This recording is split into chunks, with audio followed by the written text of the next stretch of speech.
We'll spot any enemy before they see us. What up, guys? Today we are jumping into siege mode with the ammo variation of the heavy bolter, and we are using a heavy melee build to go with this. So I do have exponential force here. We are a little bit underleveled, but we are jumping into normal siege mode. However, we are pushing into wave 25. So going into wave 25, going into siege mode in general, I definitely like having more health. I do like strategic stand, but sometimes I feel like just having a little bit more health just helps out in the long run. I think a strategic stand is kind of interesting because you can definitely bite off more than you can chew with that perk, I think, sometimes. So in the very, also, we're going for a lot of melee attacks as well, so just having high health is going to help out more with protecting ourselves than strategic stand, considering, yes, I will be using a lot of stomping. Strategic stand is a great perk, but I feel like sometimes in siege mode you can get a little bit overwhelmed. Like, look at what's happening right here. We had a couple Terminators. I was able to get some stomping in with that, and we do have a sorcerer in the back there. Now, we do have melee champion as well. This Vanguard does have the melee champion perk. They're also a little bit underleveled, but it's fine because we did have a teammate going into here and then they ended up leaving, which is unfortunate. But luckily they're playing snipers, so the sniper bot can just pick up the Vanguard, which is nice. But yeah, look at that screen. Look how many enemies are in front of us here. So I will be dropping the Melta and making sure I can get some value out of that. The ammo variation of the heavy bolter, oof, that was a rough grab. Normally I'm pretty good at dodging out of that, but I was in heavy stance. But this heavy bolter was still doing such a great job at taking out enemies. Sometimes I was just committing to using the heavy bolter to take out like a Terminator or a sorcerer. But ultimately, the extra melee damage I'm getting here does stack up in the end. We are fighting chaos though. I mean, even if you're fighting for example, even if you're fighting Tyranids, melee heavy definitely puts themselves into some risky situations. Now, here's a perfect moment for it, where I'm just getting surrounded. There's a fair amount of enemies here. It's a little bit too wide for me for the heavy bolter in a sense. So the heavy slams here, the heavy stomps, are going to do a great job at giving me some room with the heavy bolter. I do think that's the interesting part of Heavy's melee kit. It is excellent at giving you room to operate, essentially.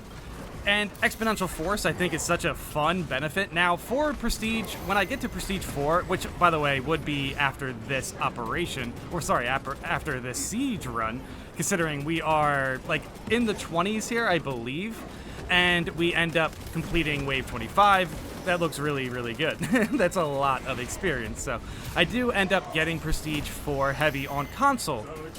On PC, I do have a Prestige 4 fully leveled up heavy. So now I have two Prestige 4 heavies, which is pretty interesting. I can't wait to get my PC Bulwark, to Prestige 4 as well. I definitely need it if I ever want to do some good Bulwark runs in Siege mode. I would like to be Prestige 4 at least. It really depends. But regardless, we are here against Chaos, and we are trying to stack up. We're trying to stack up as much heavy melee damage we can find, to be honest. When it comes to Chaos, yeah, there's a lot of ranged attacks with them. So ultimately, playing around shield, making sure I do some good dent damage with the heavy bolter definitely allowed me to actually get a lot of value out of the melee attacks. Essentially what would happen would, I would open up a fight like this exactly, where you can just get a lot of slams down. But yeah, you see something like a fire cyclone, you definitely have to be very careful. It really only takes a couple slams to get them into, executionable status. As you saw right there, I was able to get my armor back. Still a risky strategy. Still a very risky strategy. And yeah, when you see Terminators, I try to do whatever I can to get some good damage onto them, whether it is with the melee attacks or the heavy bolter.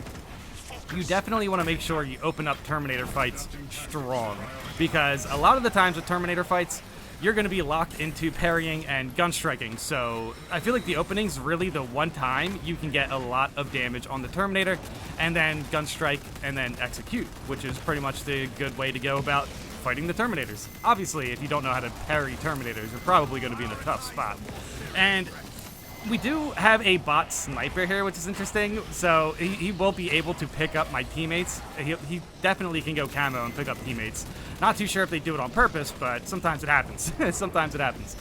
And obviously, we do have the 2 Hellbrutes here. I'm definitely trying my best to get some good damage with the Heavy Bolter against the Hellbrutes, because going into melee range with them would definitely be a little bit risky. And regardless, when it comes to the Hellbrutes, I'm just going to be staggered so often I might not be able to get a melee attack off anyway.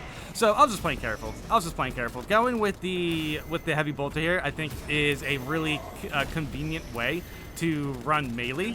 So I still have pretty much anything I need. As far as like tackling any sort of mobs in siege mode, the Heavy Bolter is a great weapon. It's practically a weapon that is always relevant. No matter who you're facing, the Heavy Bolter can get the job done on it. So I felt like, even though heavy melee is a little bit more situational, I still had a weapon that was going to be reliable. And yeah, I was getting stuck into a corner here, but luckily I was able to play out of this, kind of, since I have stims. I use this stim right there just to take some damage and heal some damage. I end up getting this execution, which gets me some armor. I definitely wanted to open up out of executions with a melee attack, but there's just way too much ranged fire. As you can see, I am absolutely surrounded. And then the sniper went down, which was unfortunate. That wasn't also, that was way more unfortunate. That was way more unfortunate than that missed parry. Missing the parry and then going for the melee attack there is a perfect example of where, heavy melee can definitely be a little underwhelming. However, still, if you find the opportunity for some melee attacks, you can seriously put out a lot of damage with it. So I think in operations, especially, considering that, the mobs are not as large as siege mode, especially wave 23 siege mode. And I think overall, when it comes to, melee damage with heavy, I think it's just an extra thing to do. I think when it comes to, like, building around doing melee damage with heavy, it's surprisingly similar when you just it's surprisingly similar to when you just build around like any sort of weapon with heavy. Normally just 1 or 2 perks, and then like honestly everything just goes well together. Like for example, if you're using Wrath of the Imperium is obviously going to be pretty good when you're in close range, so it is good for melee heavy. However, it's also very good with the Melta. The Melta is also a very good option. Oof, getting hit by that Hellbrute, I did not see it. It was behind the other Hellbrute. But yes, Wrath of the Imperium is a very just good heavy perk in general. I think when it comes to heavy perks in general also, there's not really that many like new options for heavy that people like really enjoy using, or at least any sort of new unique options. I think heavy, when it comes to their perks, it feels the most simple out of, I would say, yeah, it's probably the most simple. A lot of people are definitely, having fun with heavy. Heavy's a really good class. But everything about heavy is just good in the fact that you can put up shield, you have a really strong weapon.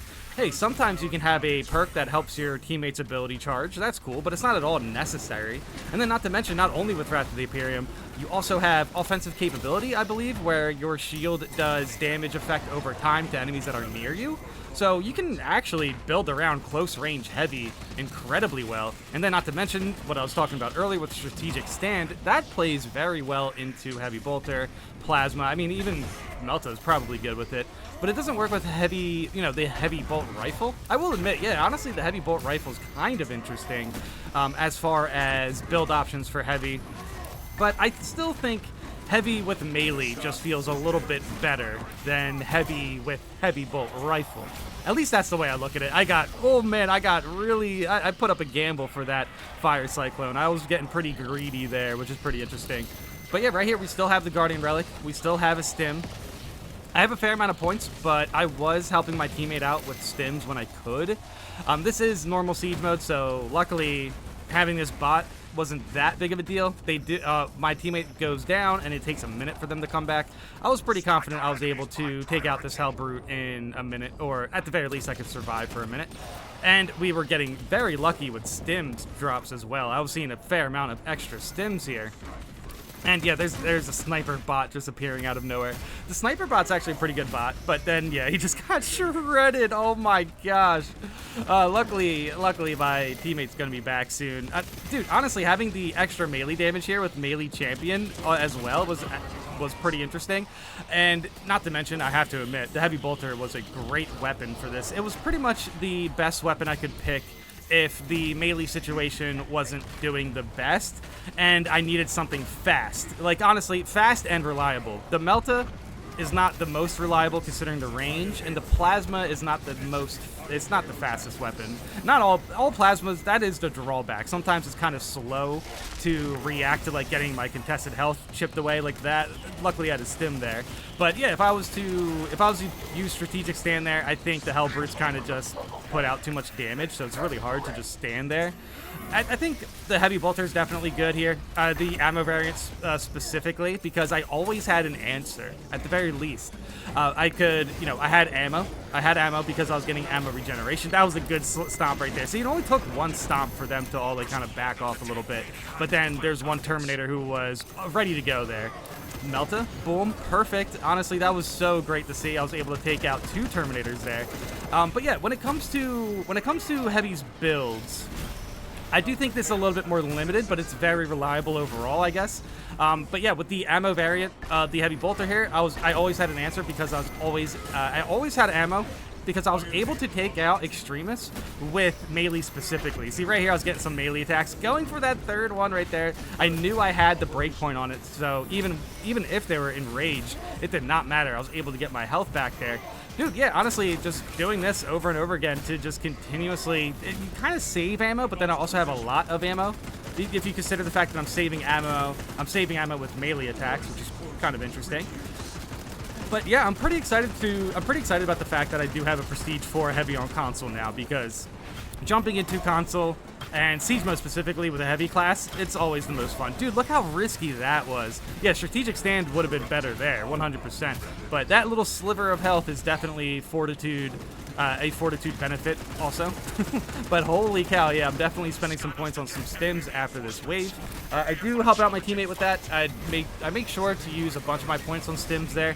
I did go from like 1,000 to 400 or something. We did end up getting the Dreadnought, which I only needed 200 for because my teammate was, you know, preparing that.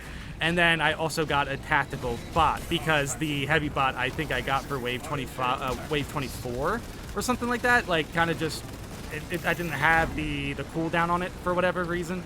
It doesn't matter. Regardless, the tactical is going to be really good here because of the heavy bolter situation against these Hellbrutes. Hellbrutes, they teleport a lot.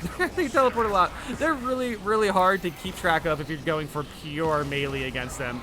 But honestly, parrying them does feel very satisfying. Still feels very satisfying no matter what you use. Dude, honestly, going wave 25 here and getting the Dreadnought, this is the first time this has ever happened where I was actually like within the same idea of my teammate. Basically, as soon as we were doing wave 15 or wave 14, wave 15, regardless, we were doing very well with it.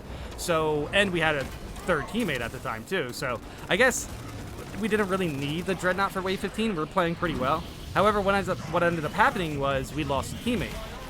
So with that, I think my teammate here, the Vanguard, probably was like, okay, you know what? For wave 25, if we push it there, we're probably going to need the Dreadnought, which I'm pretty glad that we ended up doing that because it did honestly give me some room to get some melee attacks, but it also gave me some room to deal with the Hellbrutes. And we do have a stim here. That's one of the earlier stims I think that I put out there.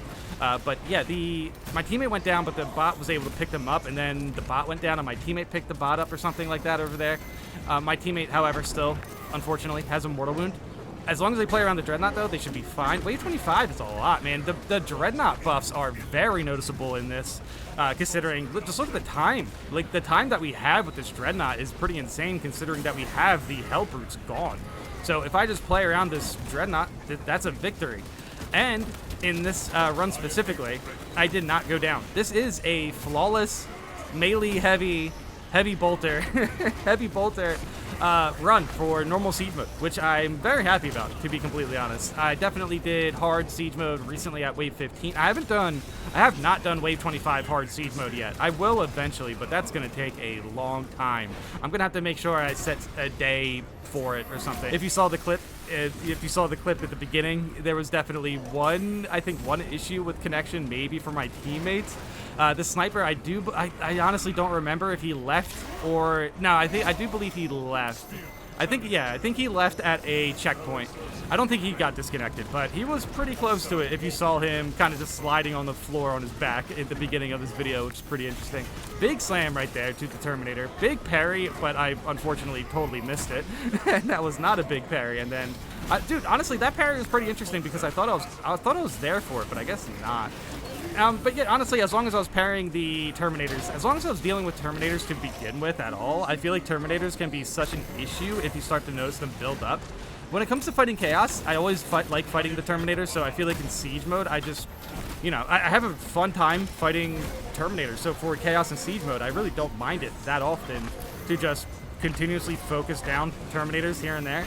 Now, I will admit, when they start to do the spinning attack and there's more than one spinning attack specifically, it definitely becomes a bit of an issue. And then the rocket spam here is definitely insane, but I was going for the melee attacks here, which was great.